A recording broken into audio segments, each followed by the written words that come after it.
Bienvenidos una vez más a nuestro estudio de la lección de escuela sabática para el día de hoy, lunes 28 de agosto. Se titula La Iglesia como Esposa de Cristo, primera parte. Por favor, acompáñenme en oración para el estudio de la palabra del Señor. Poderoso Padre que estás en los cielos, te agradecemos por un nuevo día que nos regalas, también el privilegio de estudiar tu palabra para que podamos comer de este pan espiritual. Bendícenos con la presencia de tu Santo Espíritu en el nombre de Jesús. Amén y amén.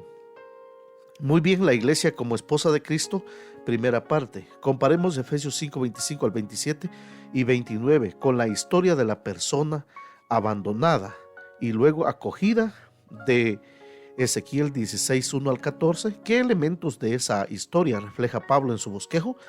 Leamos por favor. Efesios 5, 25 al 27.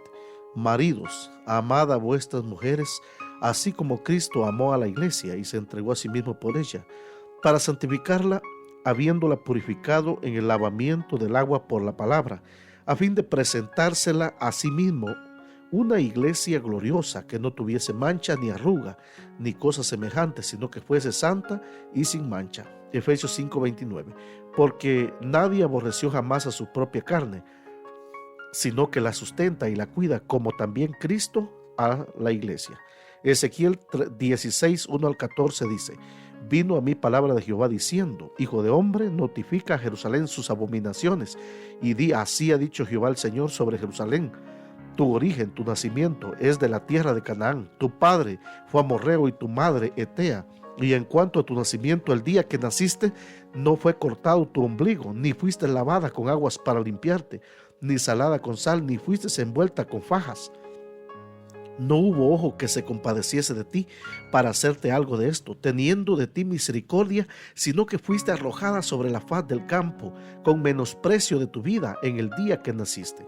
Y yo pasé junto a ti, y te vi sucia en tus sangres. Y cuando estabas en tus sangres te dije: vive. Sí, te dije, cuando estabas en tus sangres, vive.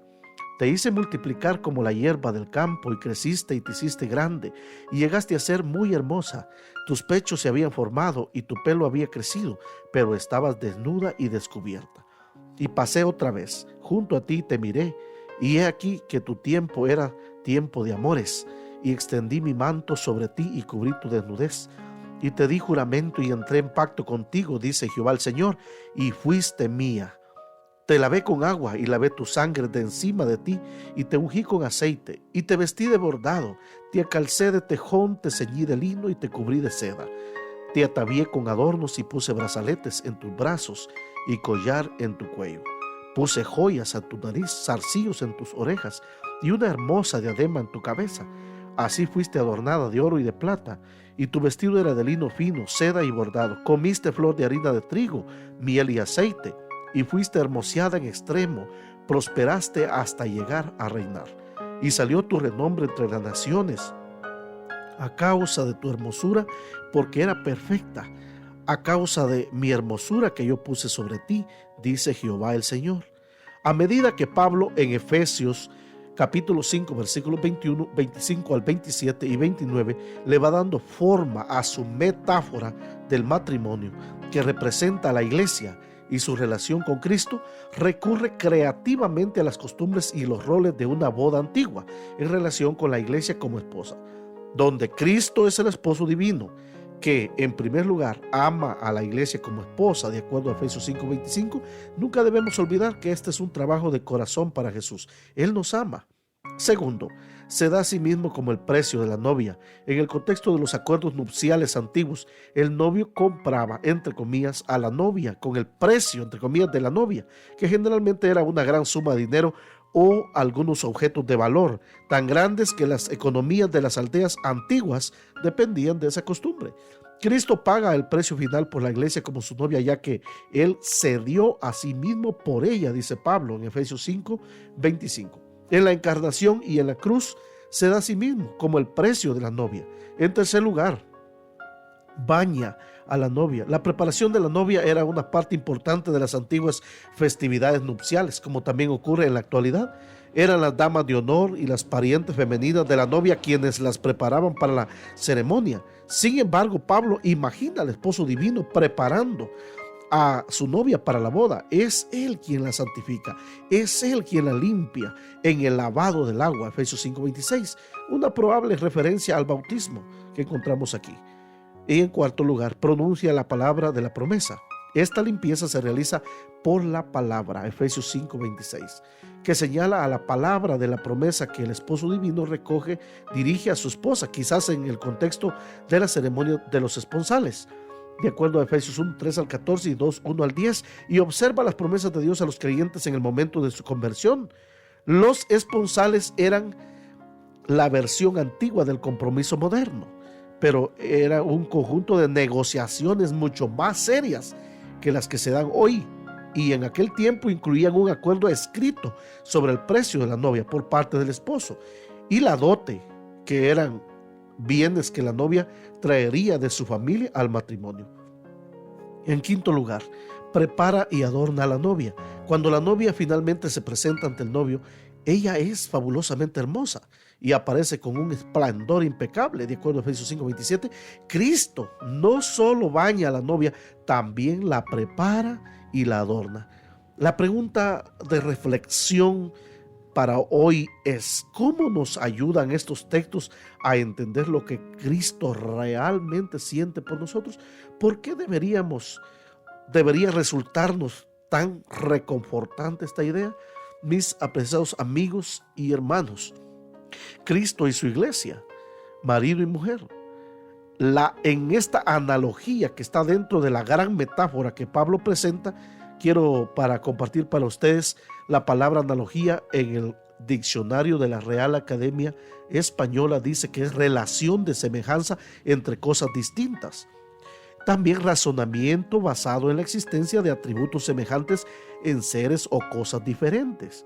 Por lo tanto, mis amigos y hermanos, la analogía presentada aquí por San Pablo, donde Cristo es el esposo o novio y la iglesia es su esposa o novia, la pregunta es: ¿qué hace Cristo por su esposa? En primer lugar, ama a la iglesia como esposa. Se dio a sí mismo como el precio de la novia, baña a la novia, pronuncia la palabra de la promesa, prepara y adorna a la novia, presenta a la novia. Entonces, en la primera, el contraste es claro: Jesús nos ama.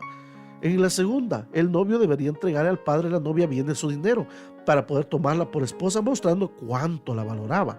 Así es registrado en Génesis 29:18, por ejemplo, y capítulo 34, versículo 11.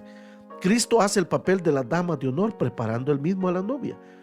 En tercer o cuarto lugar, a través de la promesa, Cristo se promete cuidar y amar a la iglesia. Adornada. En quinto lugar, por Cristo la iglesia parece santa y sin mancha. Y por último, en el sexto, asumiendo el papel del Padre, Jesús presenta a la iglesia a sí mismo y se casa con ella. Mis apreciados amigos y hermanos, no puede haber una analogía tan grande, tan especial como esta, en la que dentro de su analogía San Pablo presenta por contraste entonces las características del amor de Cristo por su iglesia y ejemplificadas o idealizadas en la relación esposo y esposa de Efesios 5:25-27. Que Dios pueda ayudarnos a cada uno de nosotros para que podamos entender que el amor de Cristo es el fundamento de todo. Por favor, acompáñeme en oración para terminar la reflexión de la palabra del Señor. Bendito Padre que estás en los cielos, gracias te damos, Señor, por tu palabra. Gracias, Padre, porque hay un ejemplo real de tu gran amor por tu iglesia, como el que debe existir entre el esposo y la esposa. Bendice a cada matrimonio ahora mismo. Bendice a cada, Señor, relación, a cada cónyuge, y que su amor, su cuidado, su protección, todo lo que debe prodigar a su pareja, Señor, sea ejemplificado en el amor, en el cuidado, en la responsabilidad de Cristo por su iglesia. Bendice a cada uno de mis oyentes en el nombre de Jesús. Amén y amén.